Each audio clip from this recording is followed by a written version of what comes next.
ఎవడైతే చెల్లి, పెద్దవాడు ఎవడైనా ఉంటే అన్న, చిన్నవాడైతే తమ్ముడు.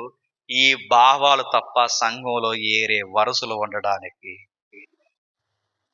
సంఘంలోకి వచ్చి ఈడెవడరా అంటే మా బామ్మర్ది అంటే, మీ బామ్మర్ది, బావ, మామయ్య ఇలాంటి వరుసలు బయటికి పోయి చూసుకోండి.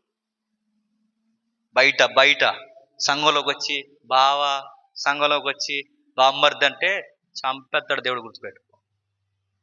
కుదరదు. అలాంటి నీ బీరకాయ పీసులు ఏమంటే బయట చూసుకో. ఇక్కడ ఎవరైనా పెద్దవారు ఉంటే తండ్రి, పెద్దదైతే తల్లి సమానరాలు, వయసులో ఉన్న పెద్దదైతే అక్క, వయసులో ఉన్న చిన్నవాడైతే చెల్లి, వయసులో ఉన్న పెద్దవాడైతే అన్న, తమ్ముడు, అంతే. నిక్ నేమ్స్ లేవు ఇక్కడ. సహోదరులు, తండ్రి ఇవే వరుసలు తప్ప వేరొక వరుసలు కానీ నిక్ నేమ్స్ కానీ పెట్టి మీరు పిలిచారో సంఘంలో ఒప్పుకోకూడదు. ఇది 5వ అధ్యాయం. ఇప్పుడు మనకు కావాల్సిన వచ్చింది, ఇవన్నీ వీళ్ళు ఎందుకు అనుమతిస్తున్నారండి? పెద్దలు ఉన్నారుగా అక్కడ, కథలు అనుమతిస్తున్నారు, వంశాలకు పెద్దపేటలు వేస్తున్నారు, రాజకీయాలకు పెద్దపేట వేస్తున్నారు, వివాహాలు చెడగొడుతున్నారు, అధ్యక్షుడి ఎలా ఉన్నా పర్లేదు అంటున్నారు, వావి వరుసలు మర్చిపోతున్నారు. ఇవన్నీ జరుగుతున్నాయని వాళ్ళకి తెలుసు. పెద్ద మనుషులకి ఇంత జరుగుతున్న వాళ్ళని ఎవరిని ఎందుకు గైడ్ చేయట్లేదు వీళ్ళు? ఎందుకు వీళ్ళు గైడ్ చేయరంటే, భక్తిని ఎలా అనుకున్నారట, లాభం అనుకున్నారు. ఎక్కడుందన్నమాట? 6వ అధ్యాయం 5వ వచనం చూడండి. 6వ అధ్యాయం 5వ వచనం. చెడిపోయిన మనస్సు కలిగి, సత్యహీనులై, నేను ముగించేస్తాను. చెడిపోయిన మనస్సు కలిగి సత్యహీనులై దైవభక్తి లాభ సాధనం దైవభక్తి ఏమనుకున్నారట? వీళ్ళందరూ ఎందుకు సంఘాన్ని పాడు చేస్తున్నారట? దైవభక్తి వ్యాపారం అనుకున్నారు. కథలు ఎందుకు చెబుతున్నారు చెప్పండి? లాభం కోసం. వంశాలు ఎందుకు అమ్మేస్తున్నారు? లాభం కోసం. ఇంకా చెప్పండి, వావి వరుసలు ఎందుకు మర్చిపోయి ఎందుకు ఏమనడం లేదు? లాభాల కోసం. అరే, దుర్బోధన ఎందుకు పుట్టించారు? లాభాల కోసం. వీళ్ళన్నీ చూసి చూడనట్టు ఎందుకు నడిపిస్తున్నారు? లాభాలు పోకూడదంటే ఎవరిని ఏమీ అనకూడదు. మీకు స్టోట్పురం దగ్గరలో ఉండదు, గుర్తుంది కదా? దేవుని దయ వల్ల సువార్తపూర్వం అయింది. అప్పుడులోకి ఆయన సాక్ష్యం చెబితే ఇలా అన్నాడు, ఆయన మార్చాల్సిన పాస్టర్ గారే మార్చకుండా ఆయన ఇలాగ అనేవాడట. ఆయన పాస్టర్ గారి దగ్గరికి వెళ్ళి ఈ దొంగోడు అడిగోడట, ఏమనంటే, నేను ఈరోజు దొంగతనానికి వెళ్తున్నాను ఫాదర్, నా కొరకు ప్రార్థన చేయండి అంటే, ఏమని ప్రార్థన చేయాలంటే, జాక్పాట్ తగలాలని ప్రార్థన చేయండి అన్నారు. జాక్పాట్. అప్పుడు పాస్టర్ గారు ఆయన దొంగతనాలకు వెళ్ళకూడదు అన్నారు కదండి. దేవుడు ఈ బిడ్డను దీవించిన గాక, నీకు జాక్పాట్ తగలను గాక అన్నాడు. నేను అందరిని అంటలేదండి, ఉన్నతమైన సేవకులు ఉన్నా. వెళ్తూ ముందు నీకు దేవుడు దీవించి నీకు మంచి బహుమానం అంటే ఏదో ఒక ఇల్లు 10 వంతు మర్చిపోకన్నాడట. నేను అడుగుతున్నానండి, ఇలా ఉంటారంటే వాడు దొంగతనాలు చేస్తున్నారు, తిట్టవా? వాడు వచ్చి సంఘానికి ఇచ్చేస్తుంటే నేను అడుగుతున్నాను, సంఘానికి ఇచ్చేస్తే ఇంకా ఎలాగున్నా పర్లేదా? తప్పు కదండి. మారాల్సింది ముందు నీ కానుక కాదు, మారాల్సింది నువ్వు. అప్పుడు నీ అర్పణ ఎంపికలోకి వస్తుందని చెప్పొద్దా? బూతులాడుకున్నా పర్లేదు, సినిమాలు తిరిగినా పర్లేదు, మీరు ఎలా ఉన్నా పర్లేదు, మీరు అక్రమ సంబంధాలతో ఉన్నా పర్లేదు, మీరు మాత్రం మానకుండా వచ్చండి అంటే అడుగుతున్నాను, వ్యాపారం కాదా? నీ అర్పణ కాదు కావాల్సింది, ముందు నీ బతుకని అడగొద్దు. తిమోతికి అదే చెప్తున్నాడు. ఎందుకు వీళ్ళు అడగట్లేదంటే లాభాలు పోతాయి. రోజు గద్దించి ఒక ప్రసంగం ఎందుకు చాలా మంది చెప్పలేకపోతున్నారు? మానేస్తారండి. మానేస్తే మానేయండి, నష్టం ఏంటి? మానేస్తే వచ్చి నలుగురు వచ్చినా పర్లేదు, ఒక గద్దింపు ప్రసంగం ఎందుకు చెప్పలేకపోతున్నారు? ఏమైపోతారో, మానేస్తారేమో. మానేస్తే నాణ్యమైన ఇత్తనాలు 4 చాలు, పొల్లికలు 70 ఉంటే ఎందుకు? నాణ్యంగా బతికేలు 4 చాలు. పౌలుకి బాగా వినండి, ప్రభు మినిస్ట్రీకి ఎంతమంది ఉన్నారు కూడా చెప్పండి? 12 మంది. అందులో పొలికాయ రాలిపోయింది మళ్ళీ ఆ యోధ. ఆయన మినిస్ట్రీకే 12 మంది 11 మంది అయితే ఆయనకన్నా గొప్ప మినిస్ట్రీ అయిన పొల్లికాయలు 100 ఎట్టుకుంటే ఎందుకండి? ఆ రోజు అదే చెప్పాడు ఆయన. గద్దించట్లేదు. వీళ్ళు ఎందుకు గద్దించలేదంటే వీళ్ళు లాభాలు పోతాయి. ఇలా ఏలెత్తి జీవించరు తెలుసండి. ఎందుకు జీవించరంటే ఆడు అన్నాడట, ఎరా చచ్చేందుకు మానేసేవరా అని అడిగితే, పాస్టర్ గారు అత్తమాలు నా వైపుకి ఎత్తున్నాడు, మానే అన్నాడు. వీడికి ఏలు ఎత్తకూడదు, గద్దించకూడదు, చెయ్యి ఎత్తకూడదు, ఏమనకూడదు. ఇప్పుడు భక్తుల్ని ఏం అనకూడదండి. ఫ్యాన్ సరిగ్గా తగలాలి, సెంట్రల్ ఏసీ తగలాలి, వాళ్ళకి పాట ఇవ్వాలి, పాట ఇవ్వకపోతే మానేస్తారు. భక్తులకు అస్సలు చెమట పట్టకూడదు. ఏమనకూడదు, సినిమాలు చూసిన ఏమనకూడదు, ఏమనకూడదు అంటున్నాను. ఏమనకూడదు అంటే ఆ సంఘం అంటారు దాన్ని, ఫంక్షన్ హాలు అంటారు దాన్ని, కళ్యాణ మండపం అంటారు దాన్ని, సంత అంటారు. సంఘం అంటే ఏంటి తెలుసా? వారమంతా అంటించుకున్న మలినాన్ని వారం వారం నేను కడిగి పడేసే సెంటర్ సంఘం. గుర్తుపెట్టుకో, అదే సంఘం. వాళ్ళు చెప్పలేకపోతున్నారు, వాళ్ళు దులుమాడలేకపోతున్నారు. పౌలు చెప్తున్నాడు, వాళ్ళు ఎందుకు ఇలా చేస్తున్నారు? తిమోతి నా కుమారుడా, నీకు చెప్తున్నాను, సీక్రెట్ గమనించు. వాళ్ళ భక్తిని ఏమనుకున్నారంటే లాభ సాధనం. అసలు భక్తి అంటే లాభాల కోసం వచ్చేది భక్తి కాదు.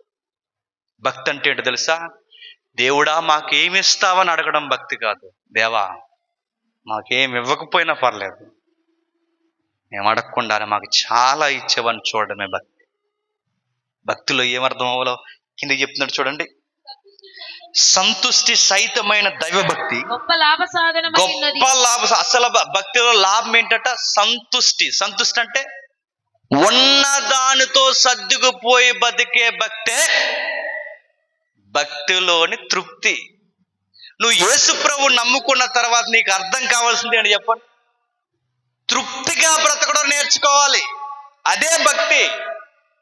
పాకలో ఉన్నాను ప్రభువా, మేడ ఎప్పుడు ఎత్తా ప్రభువా అని అడగకూడదు.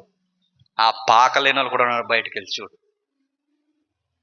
ప్రభువా ఇదిగో ఈ రేకుల షెడ్లో ఇంట్లో ఉన్నాను ప్రభువా, ఈ పెంకిటింట్లో ఉంటున్నాను ప్రభువా, ఈ పరదా కింద ఉంటున్నాను ప్రభువా, నాకు ఎప్పుడు ప్రభువా నువ్వు మేడ ఇచ్చేదాన్ని అడగడం భక్తాను. గుర్తుపెట్టుకో. మీరు బయటికి వెళ్ళి చూడండి, ఇలా వర్షాలు పడుతుంటే ఇలాంటి చిత్తడి నేల మీద అలాంటి బరకాలు కప్పుకుని బతికేసే బతుకులు కుటుంబాలు ఉన్నాయంటే నమ్మగలరా? యేసు ప్రభు నమ్ముకుంటే నీకేం అర్థం అవ్వాలి తెలుసా? ప్రభువా నాకు ఈ నీడైనా ఉంది ప్రభు. ఈ నీడ లేని వాళ్ళు కూడా బయట ఉన్నారు, ఈ నీడలోనే బతికేస్తాను ప్రభు. నాకు ఈ ఇల్లైనా ఉంది, ఈ ఇల్లు లేని వాళ్ళు కూడా ఉన్నారు ప్రభు బయట. నేను ఇల్లు ఇమ్మని నేను ఎలాగడగను? నీ చిత్తమైతే ఇంకా ఇస్తావు, కానీ ఇమ్మని మాత్రం నేను మొండి పట్టను. ఎందుకంటే ఇది లేని వాళ్ళు కూడా బయట ఉన్నారు. ఇది భక్తి. అది ఇస్తావా, ఇది ఇస్తావా? ప్రభు ఎండలో బైక్ మీద వెళ్తుంటే ఎండ తగిలేస్తుంది, బైక్ మీద వెళ్తుంటే ప్రభువా వర్షంలో తడిసిపోతున్నాను, ఏమొద్దు ప్రభు చిన్న కారు, ఒక కారు ఇప్పించి ప్రభు అంటే నేను అడుగుతున్నాను. నువ్వేం అడుగుతున్నావు యేసు ప్రభు దగ్గరికి వచ్చి? ఆపద మొక్కలు వాడు అనుకుంటున్నావు. ఇవన్నీ చూడడం రావట్లేదు నీకు. ఆయన ఎలా అర్థం చేసుకోవాలి నీకు తెలియట్లేదు. చాలా మంది రకరకాలు అడుగుతారు. మీరు బయటికి వెళ్ళి చూడండి, దూర ప్రాంతాలకు వెళ్ళండి, వెళ్ళి చూడండి. పాచన్నం పరమన్నంలా తినేవాళ్ళు ఉన్నారు. బయటికి వెళ్ళి చూడండి. బిర్యానీని తెచ్చుకుని బాగా, బిర్యానీకి పలావ్కి తేడా తెలియని బయట ఉన్నారు. మీరు వెళ్ళి చూడండి.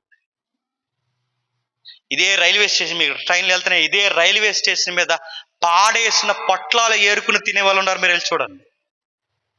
నీకు దేవుడు చాలా ఇచ్చాడు, నీకు చూడడం రావట్లేదు. నువ్వు ఉదయం వండుకున్నది మధ్యాహ్నం తినవు, మధ్యాహ్నం వండుకున్నది సాయంత్రం తినవు, రాత్రి కూడా ఉదయం తినవు. ఎంత లగ్జరీగా బతుకుతున్నావు నువ్వు. 3 పూట్ల నచ్చింది అనుకుంటున్నావు, 3 రోజులు మిగిలిపోయి కుళ్ళిపోయింది తింటారు బయట. యేసు ప్రభు దగ్గరికి వచ్చి ఇంకేం అడుగుతావు? నీకు చాలా ఇచ్చాడు, నీకు చూడడం రావట్లేదు. బయటికి వెళ్ళి చూడండి. కరెంట్ అంటే తెలియని వాళ్ళు ఉన్నారు. ఇంకా కుటుంబం కరెంట్ లేని ఇళ్లలో దీపాల కింద బతికేసే కుటుంబాలు ఉన్నాయండి. మనకండి టీవీలు, ఫ్రిడ్జ్లు, ఏసీలు, బాత్రూంలో లైట్ వేరు, బెడ్ లైట్, లోపల బెడ్రూమ్లో లైట్ వేరు, తలదుక్కునే దగ్గర లైట్ వేరు, రంగు లైట్లు, హంగులు, ఎన్ని లైట్లు ఉన్నాయి నీకు. లైటే లేని బతుకులు ఉన్నాయి. బయటకు వెళ్ళి మీరు వీడియోలు చూస్తున్నారు లేదు సోషల్ మీడియాలో, చపాతీ రైల్వే ట్రాక్ మీద పడిపోయిన చపాతీని ఒక వృద్ధుడు తీసుకుని కడుక్కుంది అంటున్నాడు. మరొక వీడియో చూడండి, అక్కడ అశుద్ధం ఉంది, అక్కడే ట్రాక్ల మీద ఏమంటే అశుద్ధం ఉంటుంది, అక్కడ అశుద్ధం ఉంటే ఇక్కడ పడిపోయిన ఆ ఏదైతే మిగిలిపోయిన తినేసి ఎవడో పడేసాడు ఆ భోజనం పట్ల, అశుద్ధం అక్కడ ఉంటే అది ఏం వాసన అబ్బాయికి తెలియట్లేదు, ఆకలితో అక్కడే కూర్చుంది. నీకు అలాంటి బతుకిచ్చాడు నీకు. పాసిపోయిన చపాతీలు, మిగిలిపోయిన భోజనాలు, అలాంటి బతుకు మనకు చాలా మంచి బతుకు ఇచ్చాడండి దేవుడు. నెలకి మనకి డబ్బులు అందుకుంటున్నాం, రోజుకి మనం ఖర్చు పెట్టుకుంటున్నాం. ఎంత ఇచ్చాడు నీకు. ఎన్ని ఇచ్చినా నీకు చూడడం రాలేనప్పుడు నీకెన్ని ఇచ్చినా ఇంకా చూడడం రాదు. నీకు ఇది చూడడం నేర్చుకో, ఇంకా ఇస్తాడు. అది చూడడం నేర్చుకో, ఇంకా ఇస్తాడు. అది చూడడం నేర్చుకో, ఇంకా ఇస్తాడు. నీకు 100 చూడడం రాలేనప్పుడు నీకు 1000 ఎందుకు ఇస్తాడు. నీకు 1000లో ఎలా ఉండాలో తెలియలేనప్పుడు నువ్వు 1,00,000 అడ్డానికి నీకు రైట్ లేదు. నీకు 1,00,000 రూపాయలు మెయింటైన్ చేయడం రాలేనప్పుడు నువ్వు కోట్లు అడ్డానికి నీకు రైట్ లేదు. గుర్తుపెట్టు. పౌలు చెబుతున్నాడు, అయ్యా భక్తి అంటే ఏంటో తెలుసా? తృప్తిగా బ్రతకడం, ఉన్నదానితో సర్దుకుపోయి బతకడమే భక్తి. దీన్ని సాధకం చేయాలన్నాడు. సాధకం అంటే ప్రాక్టీస్. యేసుప్రభులోకి రాకముందు నాకు చాలా గొంతమ్మ కోరికలు ఉండేవి. యేసుప్రభులోకి వచ్చిన తర్వాత అన్నిట్లో సర్దుకుపోవడం నేర్చుకున్నానని చెప్పడమే భక్తి. గుర్తుపెట్టుకో. యేసుప్రభు నమ్ముకోక ముందు నాకు అది ఉండాలి ఇది ఉండాలని కోరుకునేవాడిని. ఇప్పుడు ఏది ఉంటే అది తిని బతికేస్తున్నాను. ఇది ఈ నమ్ముకున్నాక నాలో మార్పు వచ్చిందని చెప్పాలి. చెబుతున్నారా? చెప్పగలగాలి. పౌలు గారు ఫిలిప్పీకి పత్రిక రాస్తూ అంటాడు, ఆ జైల్లోంచి పత్రిక రాస్తాడు. ఆయన ఏమంటాడు తెలుసా? ఉన్నత స్థితిలో ఉండడం నాకు తెలుసు, లేములో ఉండడం తెలుసు. ఆ సంఘానికి రాస్తూ అన్నిటిలో ఉండడం నేర్చుకున్నానన్న. ఇంగ్లీష్లో ఇలా అన్నాడు, ఒక సీక్రెట్ నాకు తెలిసింది యేసుప్రభుని నమ్ముకున్న తర్వాత. సీక్రెట్ ఏంటో తెలుసా? ఏ స్థితిలో అయినా ఒకేలా ఉండడమే భక్తి అన్న. ఏ స్థితిలో అయినా ఒకలా ఉండడం. ప్రభు మాకు ఎప్పుడు ఇస్తావు ప్రభు అంటే మీకు వాక్యం అర్థమైతే నేను చెప్తున్నాను, అన్నిటికన్నా ఎక్కువే ఇచ్చాడు. ఏమి ఇచ్చాడు తెలుసా? నీ కొరకు ప్రాణం ఇచ్చాడు. గుర్తుపెట్టుకో. రక్తం కార్చాడు. గుర్తుపెట్టుకో. దైవముగా ఇలలోనికి వచ్చి నీ కొరకు విలవిల్లాడిపోయాడు. గుర్తుపెట్టుకో. ఇంకేమి ఇవ్వాలి నీకు? నేడు రేపు నువ్వు చనిపోతే నీ కొరకు నిత్యత్వాన్ని సిద్ధం చేశాడు. నీకేం కావాలి? అది ప్రభు, ఇది ప్రభు అంటే కొంతమంది ప్రార్థనలో సూపర్ మార్కెట్ లిస్ట్లో చదువుతారండి.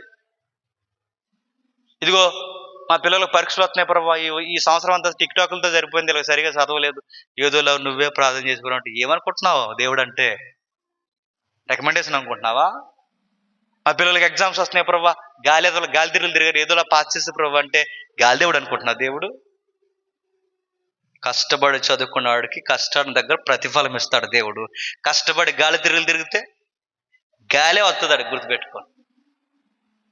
నువ్వు ఎంత ప్రార్థన చేసిన జవాబు ఇప్పుడు ఆన్సర్ షీట్ పరలోకం నుంచి రాదు.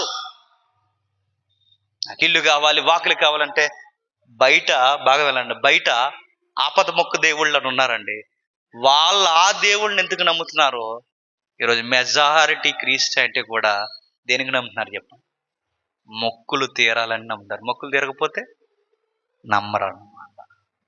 ప్రవ్వా 3 వారాల నుంచి వస్తున్నాం, ఇల్లు ఇస్తావా అన్నారట. ఇవ్వకపోతే మానేద్దావా? ప్రవ్వా 7 వారాల నుంచి వస్తున్నాం, పిల్లలు పుడతారా అన్నాడు. పుట్టకపోతే నడుతుంది. ఇది వ్యాపారం బుద్ధి అండి. వస్తున్నాం, ఏమి ఇస్తావు వస్తుంటే నీకు ఇది మేము చేసాం, మాకు ఏదో చేయండి.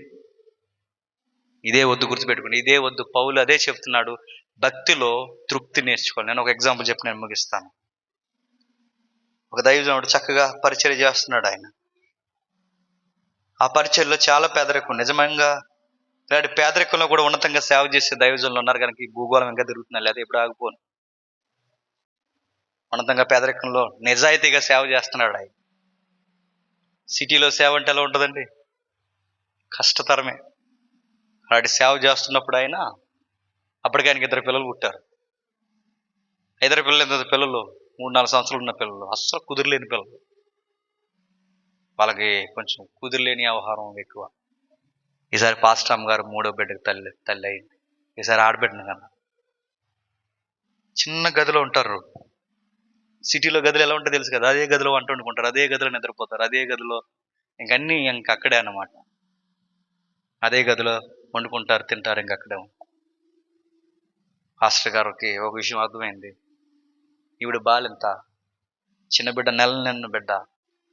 మంచం ఒకరికి 1-2-3 పడుకుంటే సరిపోద్ది అంతే. అది 2 కన్నా ఎక్కువ లేదు. ఇప్పుడు చిన్న బిడ్డతో ఇప్పుడు 4 ఉన్నారు, 4-5 ఉన్నారు. ఈ 5 కలిసి ఒకే మంచం మీద సరిపోతారా? అసలు కుదిరలేని పిల్లకాయలు. నెల నిన్న బిడ్డ, బాలింత తల్లి. ఇలా టైంలో పాస్టర్ గారు ఒక నిర్ణయానికి వచ్చారు. ఈ కుదిరలేని పిల్లగాళ్ళు ముందే ఎక్కేహారు మంచం. మరి అమ్మ చెల్లి నిద్రపోతారు అంటే ఇప్పుడు బేరమని ఏడుస్తారు. మన కింద పోతారు, నిద్రపోతారు, ఒప్పుకోరు. ఇప్పుడు ఒప్పుకోకపోతే ఈ అర్ధరాత్రి గొడవ పెడితే ఈ సొసైటీ ఏమంటుంది తెలుసా? క్రైస్తవులకు అందుకండి ఇల్లు అద్దెకోకూడదు అంటారు. ఎందుకు? ఇలా అర్ధరాత్రి నిద్రవారండి. ఇప్పుడు ఈ అవమానం ఎవరికి? దేవుడు. పాస్టర్ గారికి ఆ విషయం తెలుసు, అందుకే అల్లరి జరగకూడదు, చుట్టుపక్కల ఉన్న వాళ్ళు ఇబ్బంది పడకూడదు. ఆ నిజాయితీ కలిగిన పాస్టర్ ఒక విషయం చెప్పాడు కొడుకులకి. కింద ఒక బెత్త వేసాడు, ఇలాగన్నాడు, రై ఈ బెత్త నాది, ఎవడన్నా కిందకు వచ్చినట్టు బాగుదిరే, ఇది నాది, నేను నిద్రపోతున్నాను, నాతో పాటు నిద్రపోవాలంటే ఎవడైతే ముందుకు వస్తాడు 3 అంకీలు ఎక్కడ జరిగాడే అన్నాడు. డాడీ మేము వస్తాం అన్నారట. అది అంకీలు ఎక్కడున్నాను 1 2 3 టకాల మంది నిద్ర దిగారు. టకాల మంది దుప్పటి కప్పేశారు. పడుకోండి అమ్మ నేను చెల్లిని రానవకండి అన్నాడు. అంతే. అమ్మ చెల్లి పైన నిద్రపోయారు, వీళ్ళ ముగ్గురు కింద నిద్రపోయారు. మీరు గమనించండి, ఆ పాస్టర్ గారు నేర్చుకున్నది ఏంటో తెలుసా? పేదరికంలో కూడా దేవుడిని బట్టి బతకడం నేర్చుకున్నారు.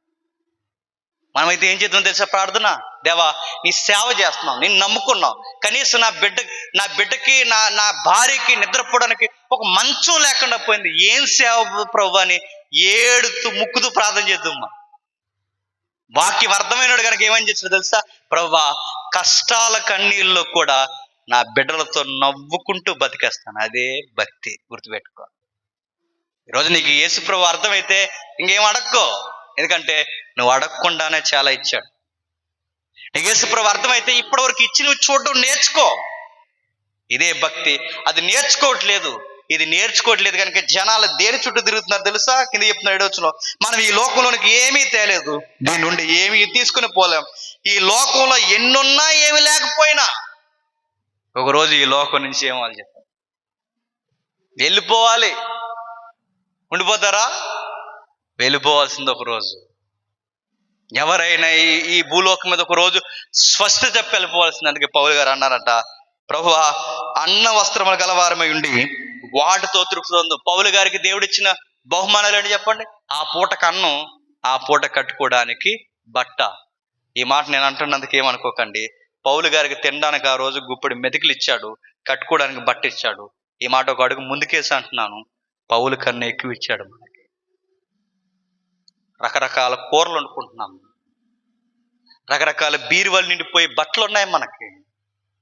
అంత పెద్ద సేవకుడికి దేవుడు ఏమి ఇచ్చాడంటే ఆ పూటకి బట్ట ఇచ్చాడు, ఆ పూటకి తినడానికి గుప్పెడు మెతుకులు ఇచ్చాడు. ముక్కు మూసుకుని దేవుని వైపు చూస్తూ ఉన్నతమైన సేవ చేసి ఈ లోకంలో ఏమి తేలేము, ఈ లోకం నుంచి ఏమి పట్టుకెళ్ళలేమని ఉన్న దానితో తృప్తిగా బతికి వెళ్ళిపోయాడు. అడుగుతాం, మనం ఏం అడుగుతున్నాం చెప్పాలి? ఈరోజు సాక్ష్యాలు ఏంటో తెలుసా? నేను ముగించేస్తున్నాను. అన్ని మార్కెటింగ్ సాక్ష్యాలండి.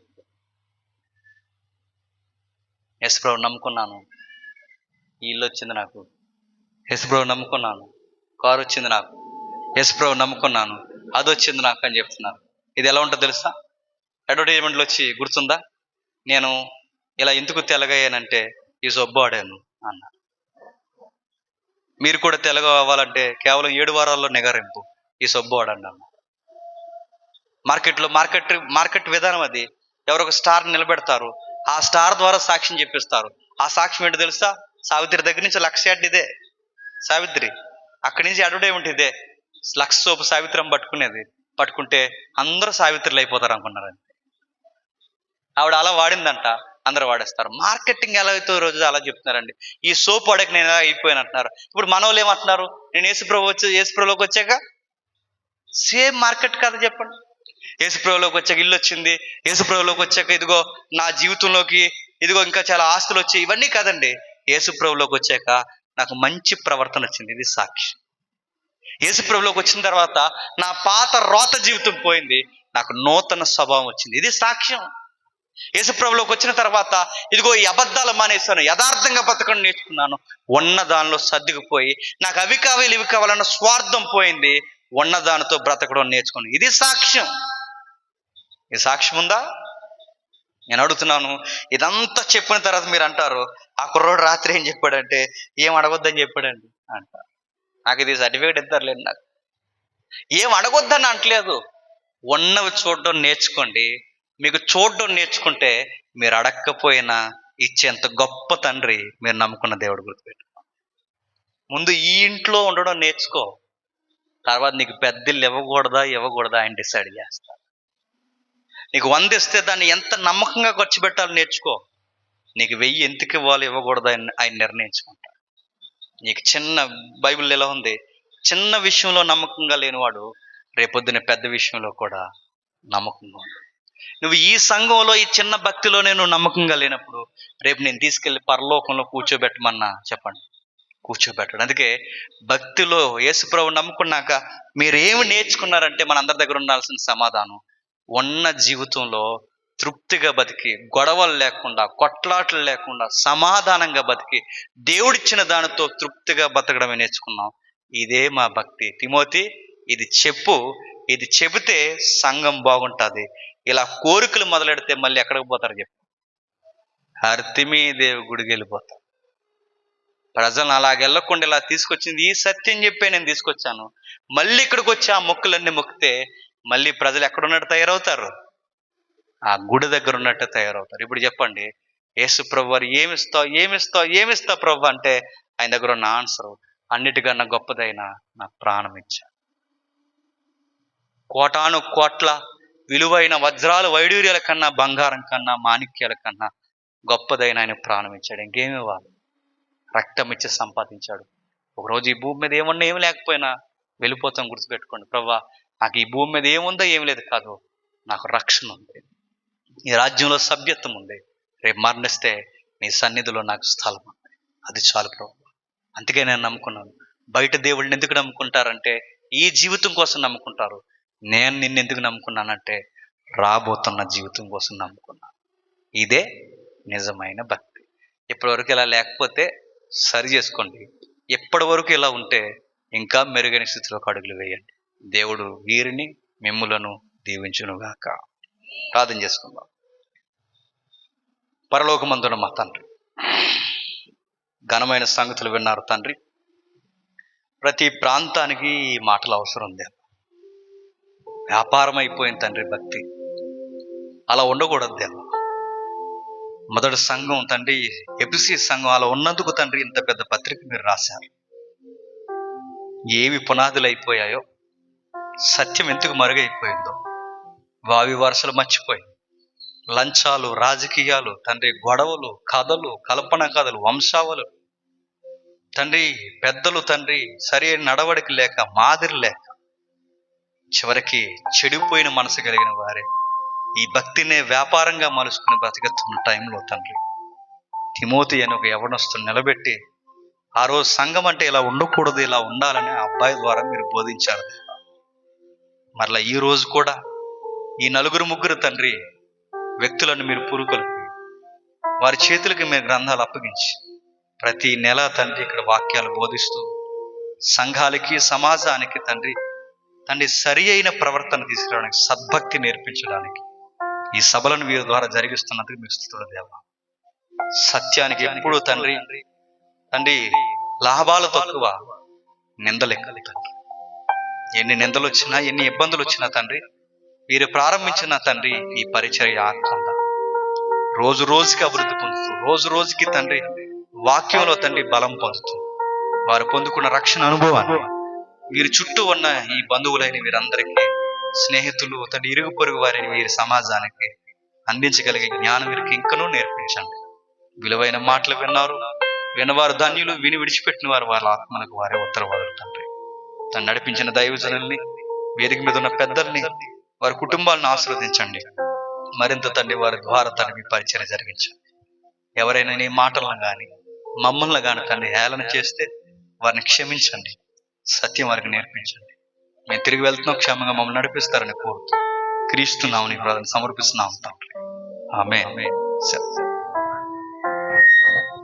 మన తండ్రి అయిన దేవుని ప్రేమయు, కుమారుడైన యేసుక్రీస్తు వారి యొక్క కృపయు, పరిశుద్ధాత్మ దేవుని యొక్క అన్యోన్య సహవాసం ఇప్పుడు ఎల్లప్పుడు మనందరికీ తోడై నడిపించునుగాక.